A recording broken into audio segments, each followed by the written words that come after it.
Chapter 12. The tribe gathered somberly beneath the cold sky. Encircling mounds of earth where the fallen members of their small clan had been laid to eternal sleep. The earth was their home, their mother and father. From it they had come, and into it they were laid, into the shadows, away from the troubles of the world. There was no question of life beyond that sleep. It was assumed that all beings, even those that did not deserve it, lived on in the safety of the shadows. Either way, it was no concern of the living. It was enough to survive each day without being worried about the nature of that final sleep.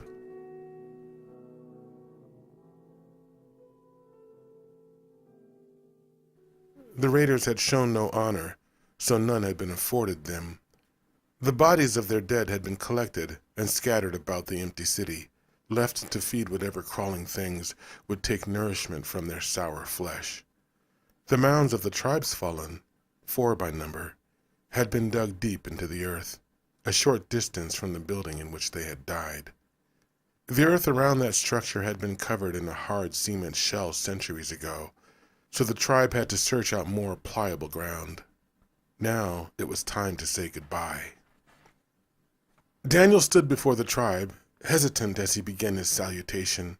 He had watched the others make their displays and knew what was expected of him, but still he glanced nervously at Ish, searching for her approval. The bandaged woman kept her expression serious, as was due the occasion, but she nodded and winked to let him know he was doing fine. Daniel turned back to the silent mounds and fell to his knees. He lay aground then and feigned unconsciousness. He felt silly doing this, but Ish had explained why it was important.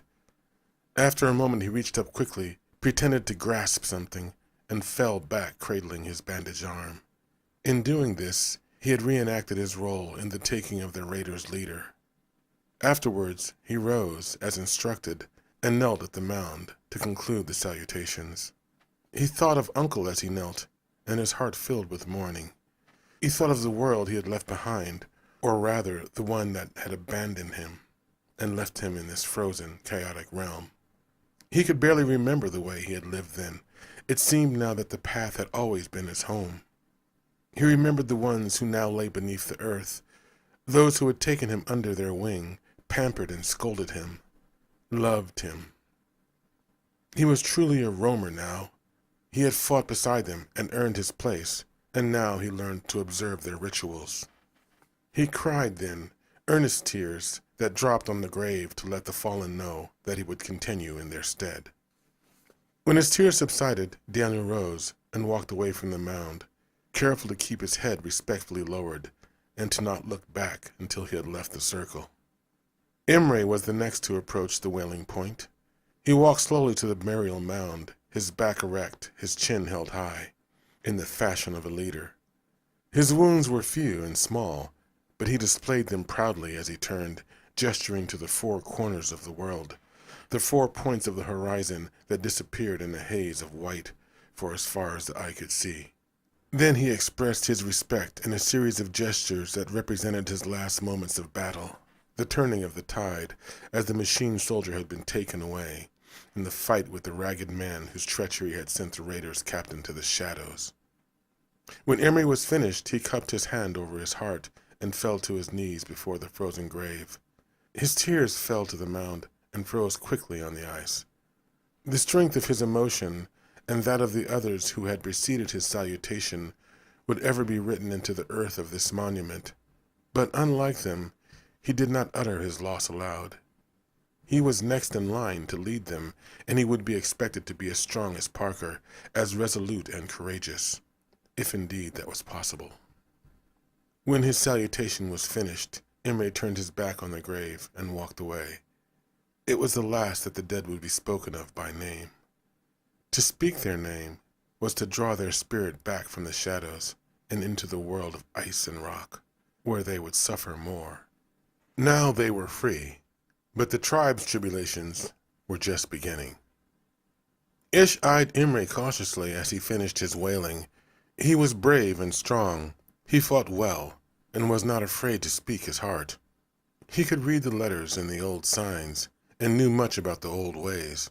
But was he ready to lead? Young men always considered authority in such casual terms. In the innocent arrogance of youth, they knew little on the matter of consequences. The hunt and battle taught them much as they grew, but to hold the fate of others in your hands, this was another matter. Parker had tried to show Emery these things. He had challenged Emery, pushed him to be more concerned of the future and the ramifications of his decisions. Perhaps he had been too rough at times, but it was his way. It was the way he expressed his love, and she knew it was the best he could do. Parker had made the hard decisions and bore the brunt of his failures and successes. Ish wondered if Emery and those that remained of the tribe were ready for the trials that lay ahead. Bashi had wept like a child during his salutation. Ish knew he had wept for all of his lost family, but especially for Rennie, his friend, his confidant and lover. Rennie's death was a tragedy for them all, but young Bashi would mourn stronger during his long nights alone. Otter had been stoic. His lips had curled as he held back the rage he must have been feeling, that Malin would never laugh or tease or bed with him again. It had not been easy for him on those nights when she had shared herself with the other men, as was their custom. Now none of them would hear her carefree laughter or share her body again. Mac and Thomas were old warriors, men of the hunt and fight. They had lost friends before, but when they had knelt to the graves, their stoic masks had broken and their mourning hearts been revealed. Coco had been at their side since they had first started hunting in the southern regions, and they grieved openly for him. But Ish knew that the loss of the youngsters tore at their warrior hearts as well. It was always the young who suffered in these matters. It had always been so, and it was never easy to accept. Rosa's heart was strong. She was a proud descendant of peoples from the north, but she had trembled with the depths of loss she felt. Her wounds stood out against the soft hues of her flesh, but it was the wounds in her heart that made her cry as she knelt over the mound. Her tears had flowed without restraint as she whispered her goodbyes to her loved ones. Ish finally broke from her reverie and noticed Emery looking at her. She was next. She walked into the circle and reenacted her part in the defeating of the invaders. It was she who had taken the leader of the raiders, although he had been finished by the stroke of one of his own men. When she enacted her final strike, she did so with all the passion and hatred she had felt when her blade had slid between Prescott's ribs. In spite of her desire to remain strong, a cry erupted from her as she knelt, and tears washed over her face, onto the earth, leaving another part of her heart behind. Malin's dead eyes would always be in her memory, but the girl was at rest now, safe in the shadows. Ish rose at last and walked from the grave, leaving the fallen to rest, never to speak their names again.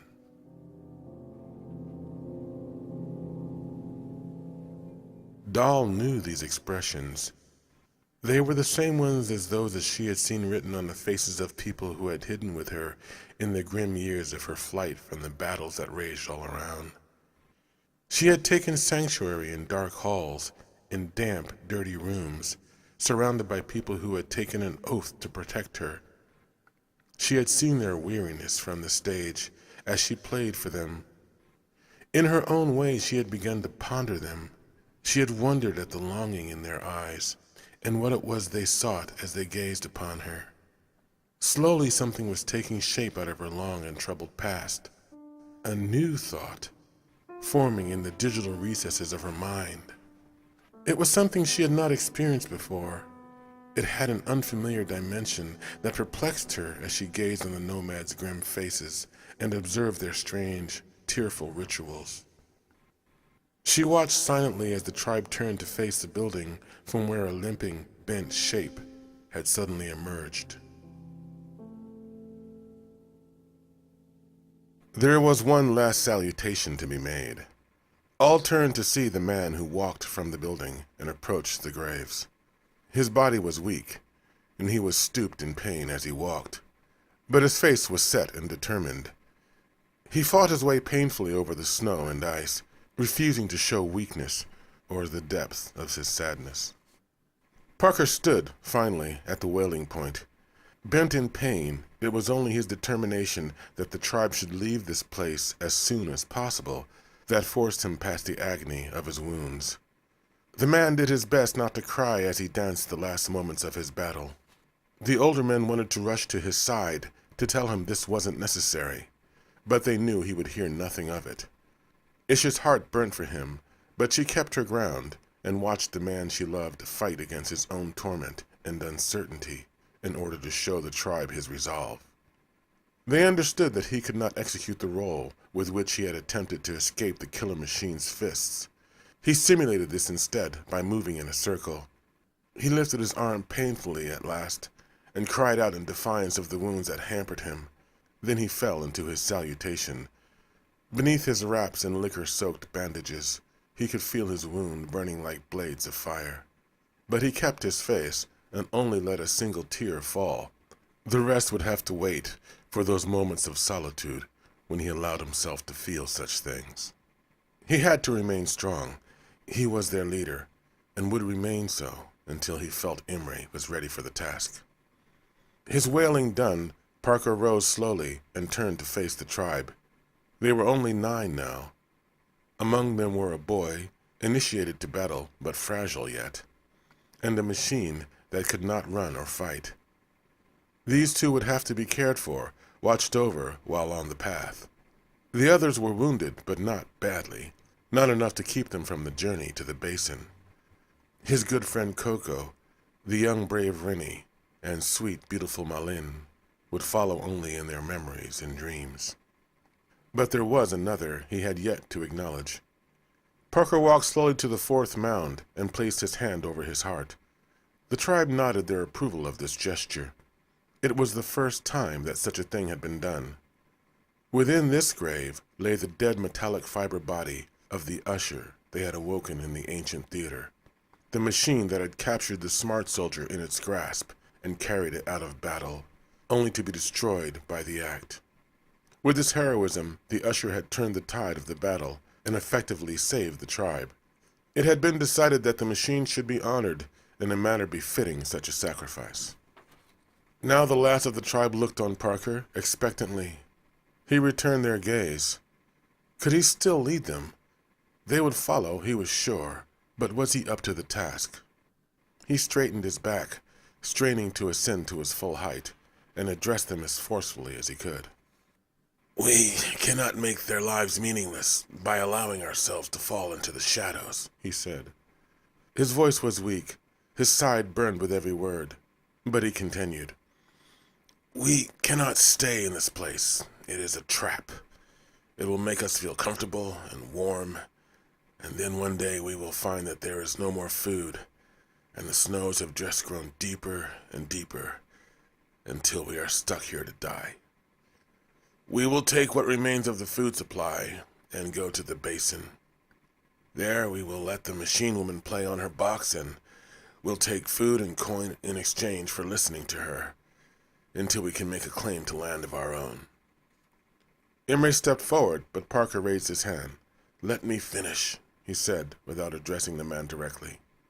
He knew he would have to handle this situation eventually. "Nayar will come with us," he said, his eyes scanning the group for protest. "We will not leave him here to starve. He has been a friend to us, and—" Parker coughed then, and pain exploded in his side. Tears filled his eyes as he fought to maintain his composure. "He flew from the attack," Imre objected angrily, stepping before the group to press his point. "He hid like a child in the walls of the building. He has no salutation to display but that of a coward. Even the boy has shown more courage." There were grumbles of agreement from the rest. Ish said nothing, but she did not like the fact that Imre had chosen Parker's moment of weakness to challenge his pronouncement. She kept her tongue, but watched carefully the conflict between Parker and the young man who would eventually make a bid for leadership. Parker did not address Imre's objection. He forced his pain back and stood tall. His voice was clear and final on this subject. "We will not leave him here to die. We are taking the food that he would use to stay alive, and we will not act like the raiders that killed our beloved." He locked Imre's gaze as he spoke these words. There was visible tension between them, but after a moment the younger man looked away, his eyes scanning the snowy ground. Parker's eyes roamed over their faces, asserting his will with the sheer strength of his gaze. "I don't say it's okay what the old man did," he said finally, "but he is not one of us. He is not bound by the rules of the tribe." Then he fixed Imre's eyes once more. "And the basin is a far country. I'm sure there'll be challenges along the way. The old man might prove himself yet." Grumbling broke out among them. They were not exactly happy with this pronouncement, but Parker had proven himself heroic in battle. He had taken a great chance by engaging the killer machine, a gamble that could have easily cost his life. And once again, he had survived. Even in his diminished condition, he stood tall and fearless. "We will leave as the sun rises, in the passing of 5 days," Parker said. "Let us take this time to heal and prepare." Then he moved from the graves and made his way slowly back towards the building. Imre stood his ground, watching the wounded man pass by. Ish waited to see what the younger man would do, concerned that he would take advantage of Parker's weakness to make a bid. If he did, and he was successful, she would not respect his office. None of them would. But Imre simply followed the rest of the mourning tribe into the building, where they would enjoy the last warmth they would feel for a long time. She sighed, relieved. The challenge was put off for now, but she knew their final confrontation was on the way. Hopefully, it would wait until they got to the basin. As much as she fought the idea, if Imre made his bid on the road, and it was a fair challenge, she wasn't sure what side she would take. It was all getting very complicated. Nayar watched the burial ceremony from the sanctuary of one of the back rooms. The young, angry one, Imre, had tried to kill him, or at least that is how he had interpreted the man's aggressive behavior, his shouting and pushing. If it had not been for the older men, Mac and Thomas, it might have gotten worse. The men had calmed Imre and led him away, but Nayar had no illusions about their feelings towards him. They had protected him from Imre's attack, but they would not speak to him afterwards, nor would they accept his help in tending to the wounded. In his forgiving innocence, Daniel was the only one among them who seemed concerned. He asked the old man if he was all right, and tried to console him after Imre's angry assault. But Ish had quietly bid Daniel away, sending the boy on some poorly defined errand. "Shit on it all," Nayar swore, and stood away from the window. It wasn't fair. He was just trying to stay alive out here. He didn't need to fight someone else's battles. But even as this thought crossed his mind, he imagined what might have happened if the tribe had not been here when the raiders had come. The pirates would have had no reason to tolerate an old man, when everything they needed was free for the taking. "I didn't ask for this," he yelled into the still air of the room, trying again to squash the shame that was blooming inside. Immediately the ghost voices came back to him, scared and angry, raised thinly over the howling of a furious storm that raged in a pit of dark memories. "No!" he yelled, cupping his ears against the screams from the past. "It wasn't my fault. I didn't ask for this." In time the memories dissipated, and he was left alone and gray, a lonely old man, feeling the weight of his failures pressing down on his heart. He cried then, feeling shame for the self-pity he could not escape, guilt for his cowardly actions of the night before, and those from a time past, when he might have actually made a difference. "I ain't like that no more," he said, but he knew it was a lie. He was like that then, and he was still, and there was perhaps nothing that would change it. Outside, the tribe was finishing their ceremony and heading back towards the building. Nayar watched their approach through tear-streaked vision. They knew, too. They knew he was a coward, and that, should they put their faith in him, he would let them down. It had happened before. Stinging from the wounds of an old regret, the weary old man moved across the room and locked the door. Then he curled into a ball and cried himself to sleep. The days passed quickly as the tribe prepared to complete their journey to the basin. They had to find creative methods to handle their new burden, The women struggled with ways to pack and carry containers of food, while the men mulled over a method to get Doll's piano over miles of rock and ice without killing themselves. Daniel had been frustrated in his attempts to keep Doll away from the device as the men puzzled over the problem of transporting it. There was a new nervousness in the machine. She fidgeted visibly and increasingly disobeyed the boy when he told her to wait until the men were finished before she could play. New thoughts were taking shape in Doll's head, pushing her to higher levels of defiance. She could not be without her music, not any longer. It had been too short a time that she had been rescued from the silence, only to be cast once more into that dismal realm. When the boy came to her to pull her away from her playing, something red and sizzling erupted in her head, and she ignored him until the men came and lifted her away. She smiled, as always, and accepted this discipline, for she knew no other way. But her new mind, the one that was growing into unfamiliar and uncomfortable dimensions, was no longer content to let others decide her course through the world. Imre suggested taking the piano apart, carrying it in sections and then putting it together when they got to the basin. But one look at the complexity of its design made them forget that plan. Mac thought they could fit it into one of the big wheels they had seen on the large dead machines at the outskirts of the city. Perhaps they could roll it that way, he suggested. The young men broke into laughter, but Thomas took the time to explain that it would still be as heavy, and if the thing rolled away from them, there would be no way to stop it. Otto thought they could build a sled and push the thing, but quickly realized how silly an idea that was. He fell into a squat, cupping his head in his hands. It was a position he adopted often since the loss of his love. But Bashi was not so quick to dismiss Otter's idea. He rose from where he had been watching and walked around the piano, pinching his chin as he considered something. We could build a harness, he said, after a moment of pondering. We could have all the men pull it at the same time. The others applauded the idea. Mac stepped up to land a congratulatory slap on the young man's back. Bashi smiled in response, but grimaced in pain when Mac turned away. We'll need to build a sled, Otter said, his spirit renewed. A damn big one, Imre agreed. I know where there might be something you can use. They all turned to see Nayar standing at the edge of the shadows in the hall. His eyes darted nervously between the men of the tribe. Imre bristled at the sight of the hermit. What are you doing here, old man? He spat. Why don't you practice your disappearing trick again? Otter and Bashi muttered angry agreements, but the older men had learned that patience was often the best way. Wait, Thomas protested diplomatically, waving his arms for peace. It won't hurt to listen, Imre. Maybe he does know something we can use. The young man scowled, but after a moment he crossed his arms and glared at Nayar impatiently. What is it? He said.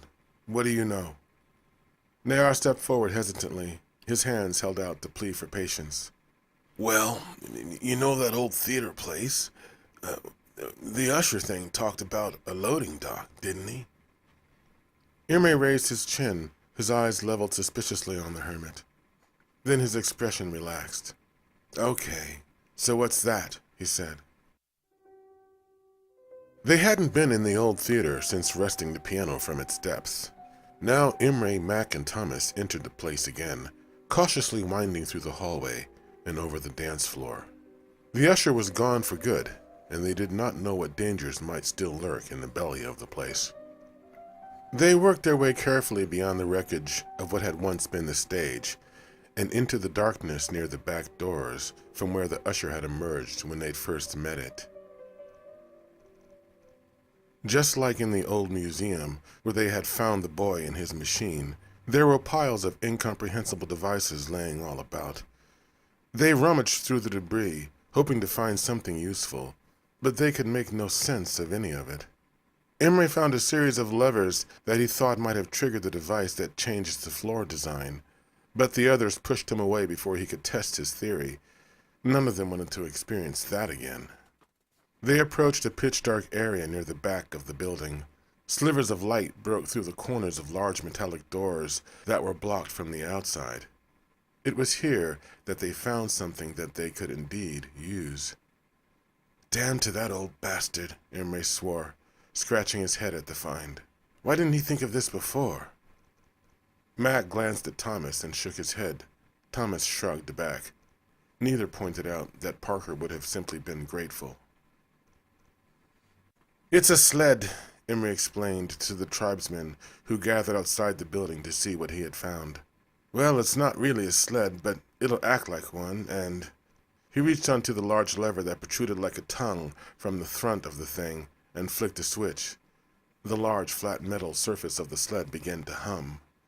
And it's got a motor and batteries that still work, he said. The others studied the sled and noticed that it hovered a few inches above the ground. How does it work? Came a gruff voice. They all turned to see Parker leaning against the wall of the building, his eyebrows raised as he gazed on the device. Imre shrugged. It sits on the air. I don't know how. You can carry things on it. I pulled Mac and Thomas all the way over here. The two men nodded to acknowledge this. But it fails over bumps. We'll have to stick to the old roads. The shortcuts will be no good to us. Parker grunted in satisfaction. The roads might take a bit longer, but they would eventually lead the tribe to their destination. And how long will the battery last? He queried. Imre pursed his lips. It's a sun battery, he said, but it's old and probably won't last forever. Either way, we don't really have any choice, do we? Not if you insist on taking the music box. Parker wasn't in the mood to volley. He conceded this point by not responding. He scrutinized the floating device. Okay, he said, nodding. Good thinking. A thin shape was standing in the doorway to the building. Imre nodded his head in the man's direction. It was his idea, he admitted quickly, before turning to pull the humming lift into the lobby. Parker turned to see Nayar. Good thinking, old man, he said, and made his way back into the lobby to lie down. Nayar smiled a weak acknowledgment and stepped out of Imre's path. During the remaining days, Nayar tried to assist as the piano was being wrapped in blankets and furs and secured onto the improvised sled. But the men shrugged off his help. He tried again as the last tanks of synthetics were emptied and their contents bagged to be pulled on the sled with the piano. But the women eyed him coolly and gestured for him to go away. Mac and Thomas had at least acknowledged his attempts with an appreciative wink, but it was only Daniel who seemed receptive to his presence. When Nayar had attempted to talk to him, however, Ish had intervened. So Nayar sat on the periphery, taking refuge in his doubt and self-pity. Parker was making his rounds. He was still weak from his wound, but his chin was held high, and his eyes analyzed everything. When he saw Nayar pouting against the wall, he walked to the man and plopped down heavily beside him. You got your things ready? He said. The hermit shrugged. I can't go, if it's going to be this way, he said after a moment. They hate me, and I don't blame them. You can't stay here, Nayar, Parker said. You will die. The old hermit looked up through overgrown gray brows and sighed. Yeah, I'm gonna die soon enough anyway. And maybe that's not such a bad thing. Maybe I've been living way past my due.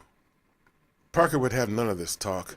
He slapped his hand against the hermit's leg. Stop crying and hold your face up, old man. To have survived this long, alone, is a feat to be proud of, but you're gonna have to leave with us. This place is dead. In the basin, we'll find warmth, and we can hunt again. There'll be real food, fresh off the bone. He shot a conspiratorial wink at the old man. There might even be a woman for you, he said. But Parker's attempt was futile. Nayar just looked away. Parker reconsidered his approach. He leaned close to the hermit and spoke softly. I know how they feel about you, yeah, but I know how you feel too. You have shame because you were afraid, and maybe there are other things in your heart that you're too ashamed to speak. But I don't see it their way, Nayar. You're not a hunter, you're not a fighter. We are. You have no use of weapons. We do. I don't know how you came to this place, and it's not really my concern, but I can tell that you did not roam as us. We'll show you how to survive in the world. If the boy can learn to roam, then so can an old bear like yourself. Parker stood, clutching at his side to contain the pain in his ribs. Now, pack what you need, and only what you need. Get some rest. Tomorrow we are gone from this place. The next morning arrived in a drizzle of wet snow. It stopped when the light of the sun broke through the clouds and turned the worried expressions of the tribe into smiles. It was quickly turning into a good day for the road. The morning was still young when they set off from the dead city, making their way between the silent looming towers, down the ice-encrusted roadways, where centuries before vehicles had rolled quickly over the pavement.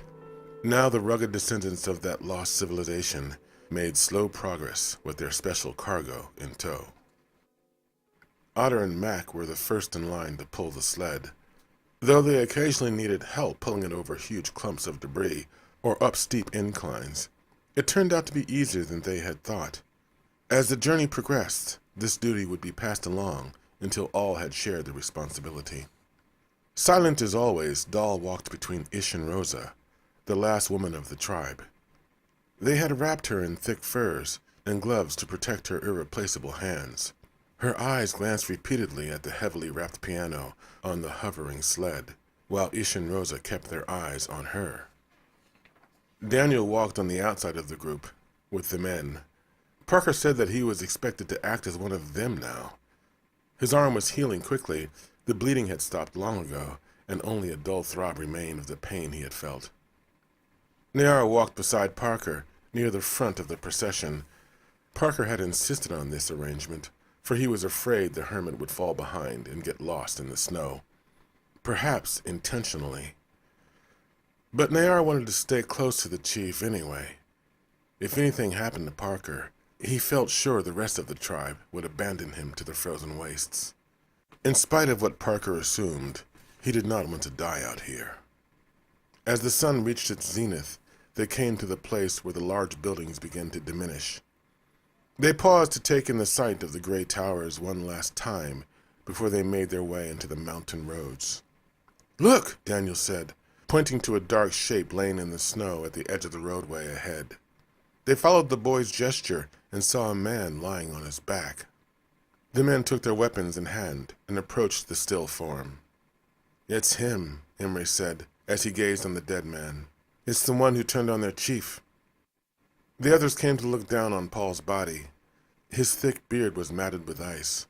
The snow was black where the blood from the wound Emery had inflicted had puddled and dried. His frozen eyes peered up at them, unseeing. "He must have tried to make it to the basin alone," Max suggested. "I don't think he was going anywhere," Ish said, recalling the vacant look in the man's eyes. "There are plenty of places to take shelter from the cold if he had wanted to." They all understood. The man must have desired the shadows. "There'll be no problem to us again," Parker said, interrupting the spectacle. "Let us go now." Emery stood for a moment longer as the others began to make their way up the slow incline of the road. What was it the man had said when he had dropped his weapon? That he was more of an ass than their leader? More of an ass because he followed. Emery turned to look back on the city that they were leaving behind. How did Parker know they wouldn't find something to sustain them in one of those silent buildings? There were so many they hadn't tried yet. But it was too late now. He turned finally and caught up with the tribe. Quietly, the grim travelers made their way over the frozen road towards an unpredictable future.